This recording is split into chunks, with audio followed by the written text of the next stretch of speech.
warahmatullahi wabarakatuh. Waalaikumsalam. A'udzu billahi minasyaitonir rajim. Bismillahirrahmanirrahim. Alhamdulillahilladzi hada wa ma kunna linahtadiya laula an hadanallah. Asyhadu an la ilaha illallah wa la syarika lah wa asyhadu anna Muhammadan abduhu wa rasuluhu la nabiyya ba'da. A'udzu billahi minasyaitonir rajim. Bismillahirrahmanirrahim. Ya ayyuhalladzina amanu taqullaha wa kunu ma'as shadiqin, amma ba'd. Para salikin, para muridin, jamaah ngaji kolbu, sahabat, teman, bapak, ibu, tuan, puan yang saya hormati dimanapun berada. Semoga kita senantiasa dalam lindungan Allah SWT, dan karenanya kita bersyukur alhamdulillahirrahmanirrahim ala kulli halim wa nikmatin, dan bersalawat Allahumma sholli ala sayyidina Muhammad wa ala alihi washabihi. Mari kita lanjutkan. Wa qala al-mu'allif fi kitab wa nawabi ma bi ulil fi darain, amin ya rabbal alamin. Semoga Allah memberikan kemuliaan, kebahagiaan kita fi darain, di dua negeri, negeri dunia dan negeri akhirat, amin ya rabbal alamin. Wa qala al-mu'allif tsumma sahabatul ladzi hum khairul khairul qarnin fi khairin ummatin kana yabdu minhum syai'un minal mizahin.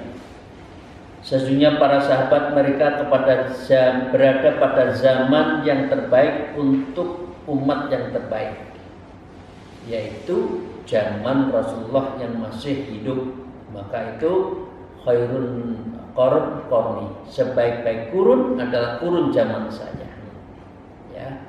Wa minhum syai'un minal mizahi, pernah timbul mereka suatu dari senda gurau. Jadi Rasulullah sedang mau masuk dalam satu tempat, sahabat-sahabatnya sedang bersenda gurau.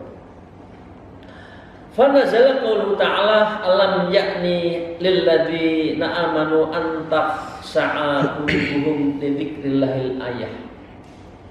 Maka turunlah wahyu firman Allah kepada Nabi Rasulullah SAW. Alam yakni lil ladzina amanu an tahsa'a qulubuhum.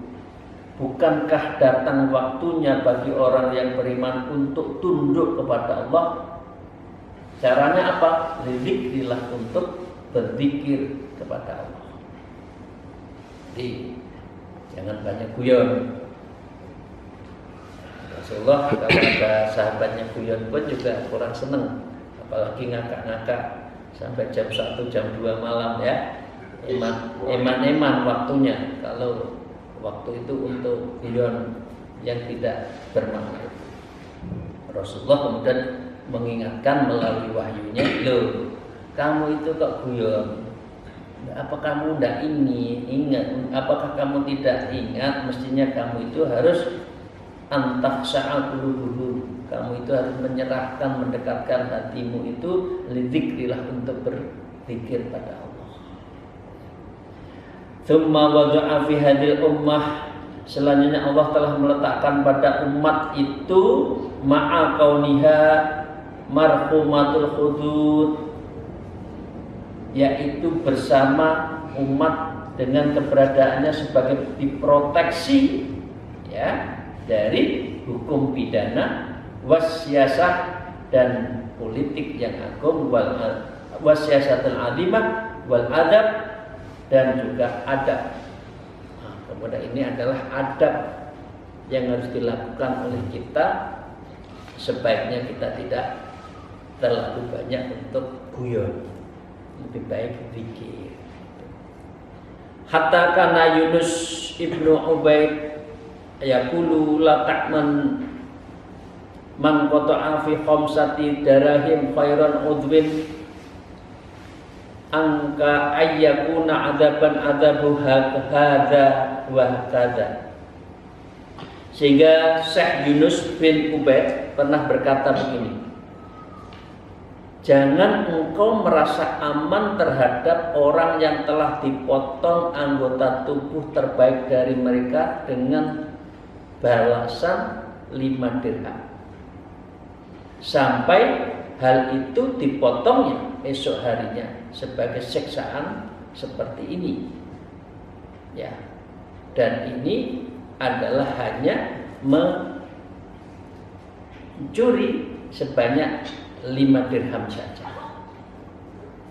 Jangan, artinya walaupun 5 dirham dicuri, Allah tetap melakukan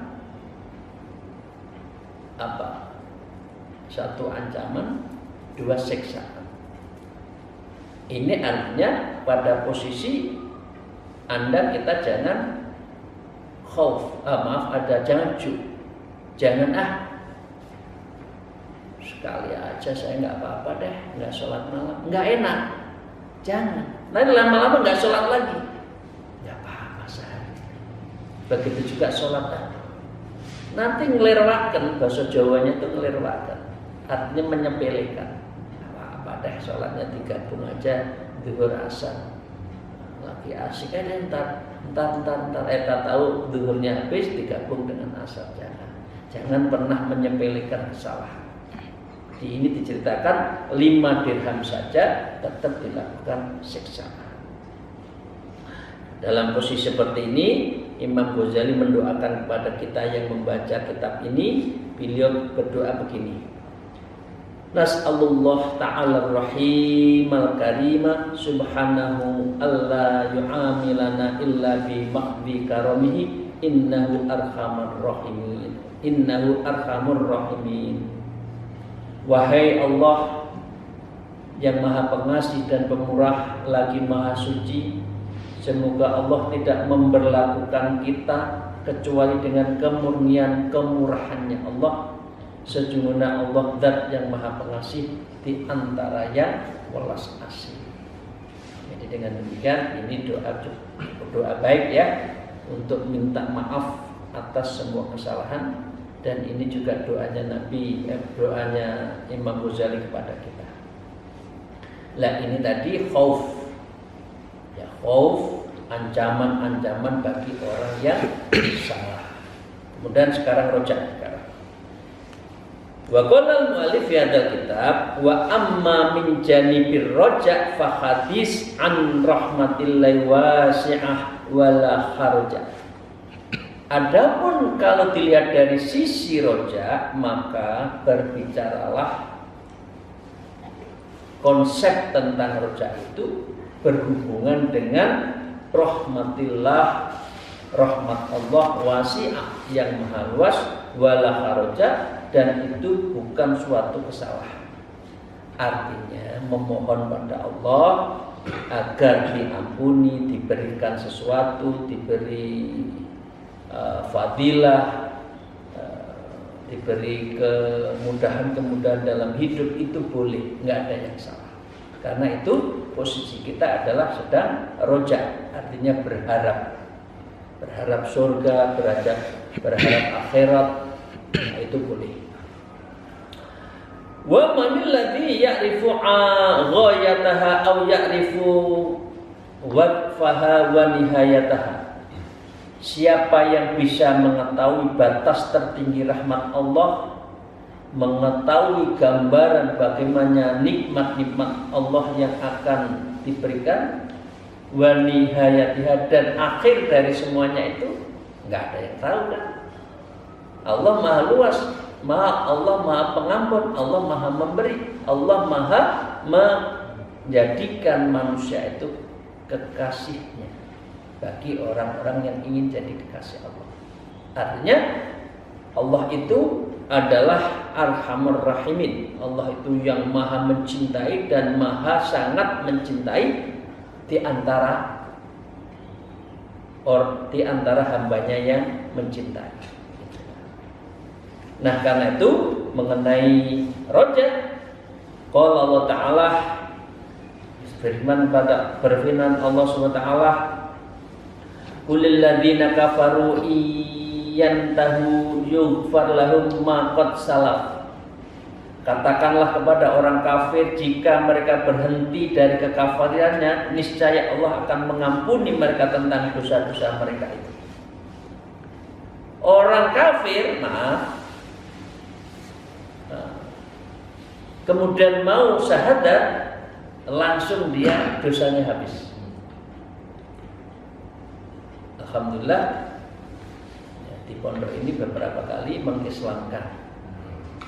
Jadi dengan demikian beliau-beliau itu menjadi mualaf dan menjadi saudara kita dunia akhirat, dan dosanya yang lalu sudah tidak ada.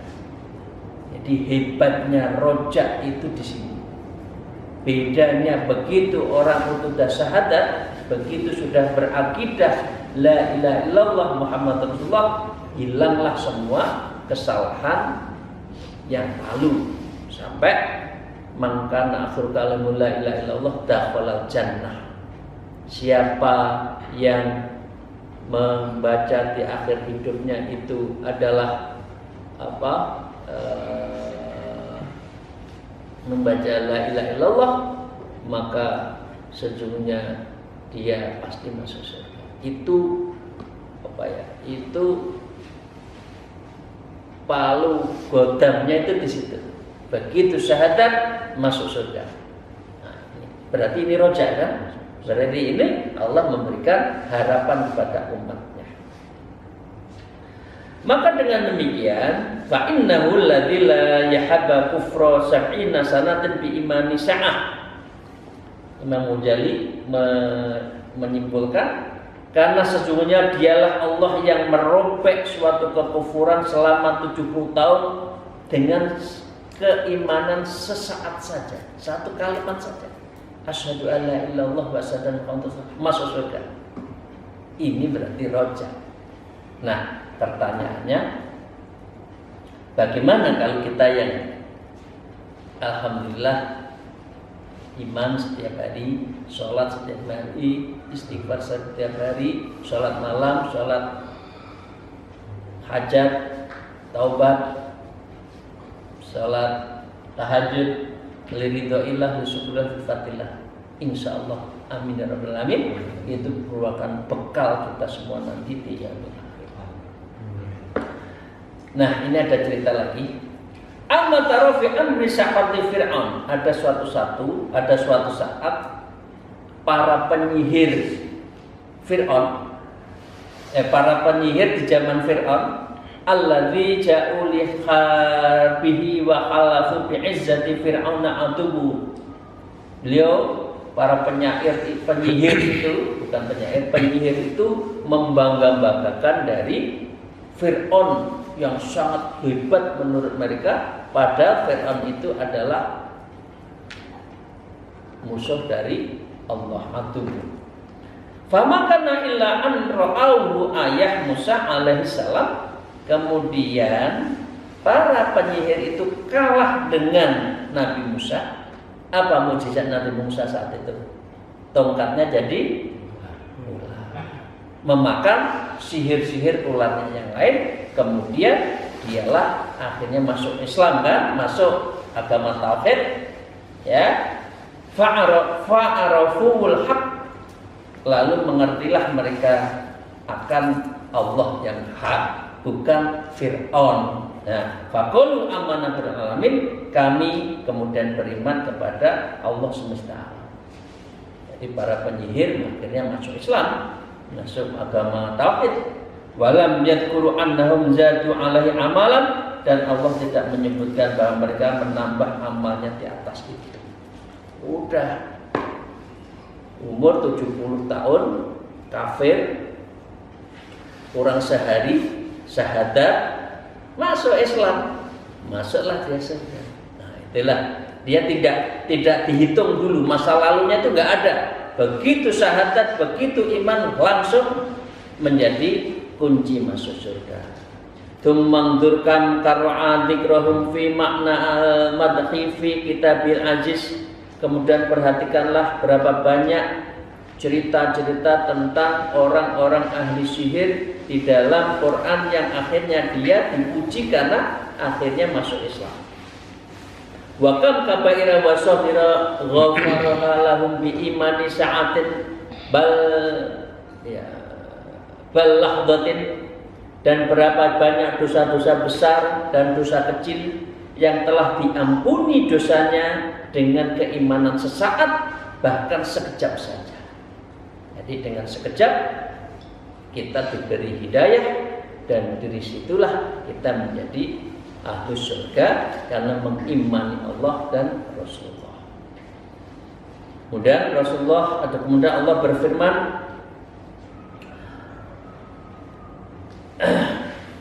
amanna birabbil alamin, kami beriman kepada Tuhan semesta alam. Ya, syaratnya itu mengimani. An sidqil qulubi kaifa qabilahum wa wahabalahum jami'u masalah, maka pasti hati mereka dengan tulus, maka Allah menerima mereka dan menganugerahi mereka, yaitu semua ampunan masa lalu, dan dia menjadi menjadi satu kekuatan, satu hidayah, dan itu menjadi kunci masuk surga.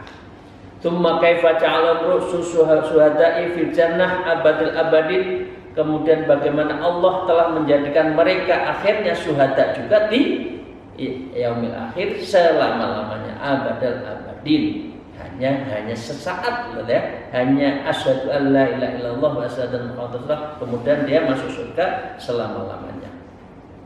Fahadahal, maka inilah kondisi yang disebut dengan arafahu wa waqtahu sa'at. Ini makna dari makrifat kepada Allah dan mengesahkan pada Allah sesaat itu.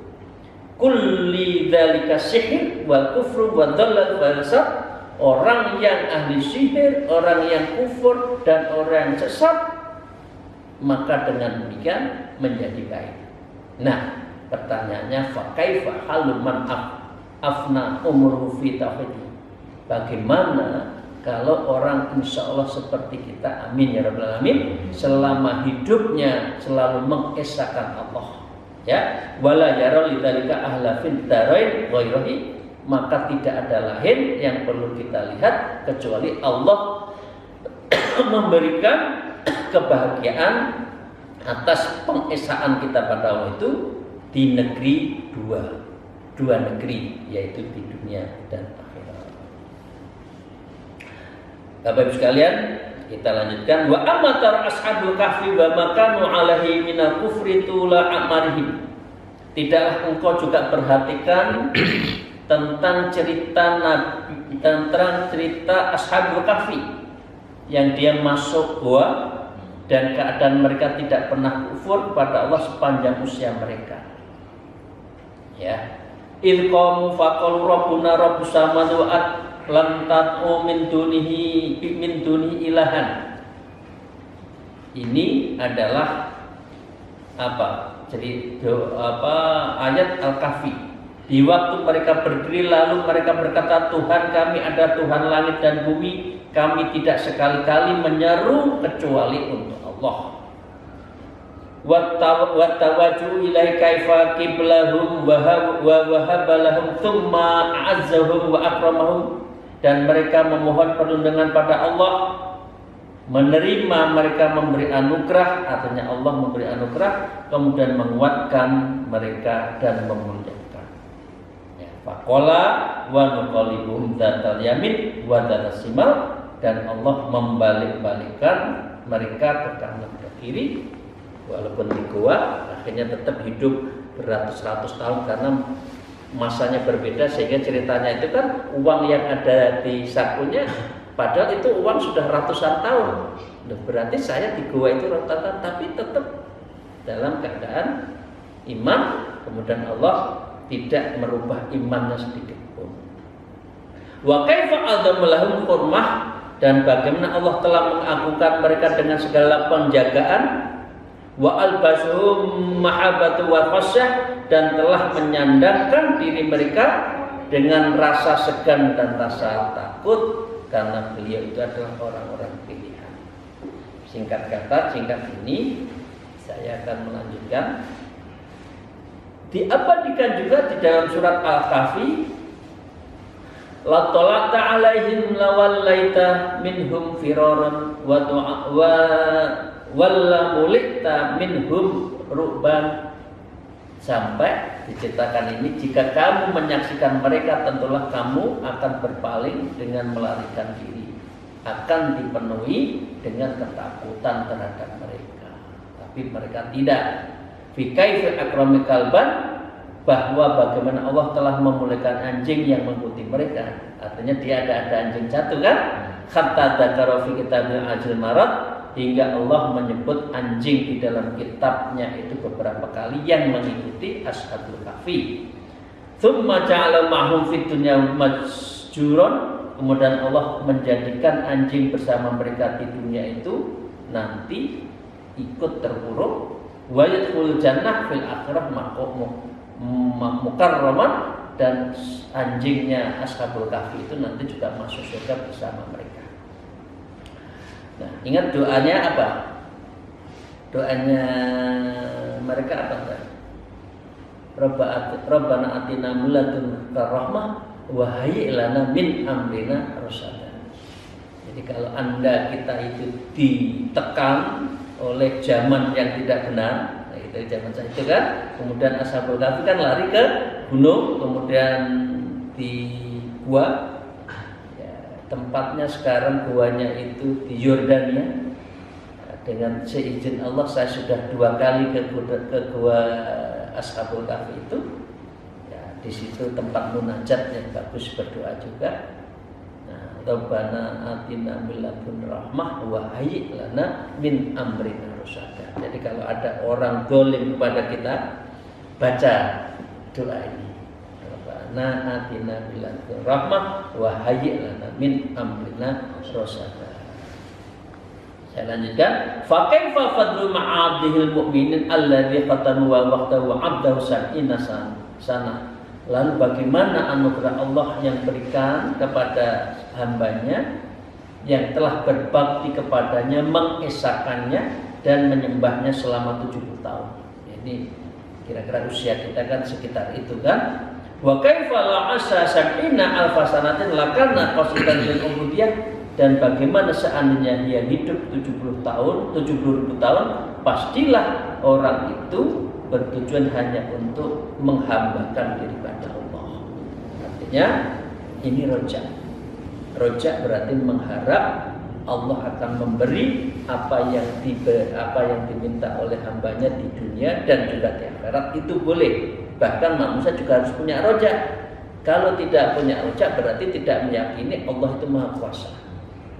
Nah, amma taro kaifa ataba Ibrahim alaihissalam fi du'aihi 'alal mujrimina bil halak. Tidakkah engkau memperhatikan bagaimana Allah mengecam Nabi Ibrahim mengenai doa Nabi Ibrahim atas orang yang berdosa?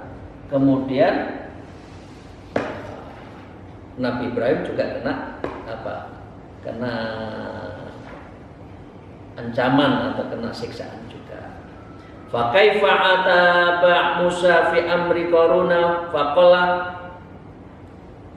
dan juga cerita tentang Nabi Musa dengan persoalan Qarun. Ya, Nabi Musa tidak mau menolong Qarun waktu itu. Istihasa bika Qaruna falam nuhishu fa izzati lawis ta'ada. Lau istihasa bi aghastuhu wa afatu anhu. Qarun telah minta tolong kepada Nabi Musa, maka dengan keagunganku jika engkau memohon pertolongan padaku, maka pasti akan menolongnya dan aku memaafkannya. Tapi tidak kan? Kemudian Nabi Musa juga dimarahi. Fa kaifa atibu Yunus, bagaimana Nabi Yunus juga mengalami serupa. Bi annaka tahjan ala sijaratin min yaqtini ambatuha fi sa'ah wa ayyastuha fi sa'ah wa la tahzanu ala mi'ati alfin aw yazidun. Ini di surat Quran As-Saffat. Nabi Yunus kena marah, engkau bersedih hati atas sebatang pohon dan pohon itu menumbuhkan dalam sesaat dan aku mengeringkannya sesaat, nangis. Tapi umatnya ditinggal. Kemudian Nabi Yunus tadi masuklah ke Nabi Yunus masuk ke ujian-ujian berikutnya. Maka thumma kaifa qabila udrahum wa sarafa adabul adim anhu ba'da ma adalluhum. Kemudian orang-orang yang tidak menerima permohon, orang-orang yang tidak mau meminta maaf, diibaratkan bagaimana Allah bisa menerima udzur pemberian dispensasi kaum Nabi Yunus dan menghindarkan siksaannya yang maha dahsyat setelah sekian lama Allah menyesatkan mereka. Terakhir Bapak Ibu sekalian, tsumma kaifa ata bisaidul mursalin. Ya, semua akan diuji. Bagaimana Allah akan mencerita pemimpin para rasul, ya, Sayyidil Mursalin sallallahu alaihi wasallam wa ala alihi ajma'in, amin ya rabbal alamin. Fima ruwiya annahu dakhala min babi bani Saibah fara'a qauman yadhakun. Dalam satu hadis diriwayatkan bahwa beliau masuk ke masjid lewat pintu gerbang Bani Saibah dan beliau melihat sekelompok orang yang tertawa tadi. Artinya, kalau ujian begitu berat di akhirat, mengapa di dunia itu kita kok senang terus bersenda gurau? Maka Rasulullah selalu tidak suka dengan orang yang banyak bersenda gurau. Faqala, lalu beliau berkata, lima tadhaku la arkamu tadhakun, karena apa kalian tertawa? Kalau tidak melihat, aku tidak mau melihat kalian tertawa. Nah, ditutup. Hatta idza kana indal hajaril aswad, hingga ketika beliau telah berada di hajar aswad, raja'a ilaihim faqraha wa qala, beliau kembali kepada mereka dengan bergerak mundur lalu bersabda. Ya, maka sabdanya berdasarkan Ja'a Jibril, ada wahyu Ja'a Jibril. Faqala ya Muhammad inna wa ta'ala yaqulu laka lima ta'natu ibadi min rahmati. Wahai Muhammad, sesungguhnya Allah berfirman kepadamu karena engkau membuat putus asa para hambaku dan rahmatku. Nabi ya ibadi anni anal ghafur rahim, kabarkan kepada mereka hambaku bahwa aku sesungguhnya adalah zat yang maha pengampun dan zat yang maha penyayang. Karena itu enggak usah takut seberapa besar dosanya di dunia, asal kita mau istighfar, asal kita mau untuk mohon ampun, salat taubat, insya Allah semuanya itu akan dihapuskan, diampuni Allah. Doanya beliau, yaqulu Allahu arhamu bil ibadil mu'minin minnal walidati safiqahi wa bi walidiha. Allah akan menyayangi seorang hamba yang beriman dibandingkan seorang ibu yang belas kasih terhadap anaknya. Demikian, terima kasih Bapak Ibu sekalian. Masih dalam hal rojak, kita tetap harus memohon, berharap rahmat Allah. Allahumma anzil rahmah wa nikmah wal barakah wal maghfirah wal istiqomah. Ya Allah, turunkan rahmatmu, berkahmu, nikmatmu, ampunanmu dan istiqomahanmu untukku agar kita semua tetap beribadah. Itu doa-doa yang moga-moga kita bisa menjadi wujud rojak. Kita mohon pada Allah tentang rahmatnya, tentang maghfirahnya, tentang nikmatnya, tentang fadilahnya. Insya Allah itu sebaiknya kita lakukan setiap hari. Amin ya rabbal alamin. Alhamdulillah, wallahu muwaffiq ila aqwamit thoriq. Wassalamualaikum warahmatullahi wabarakatuh.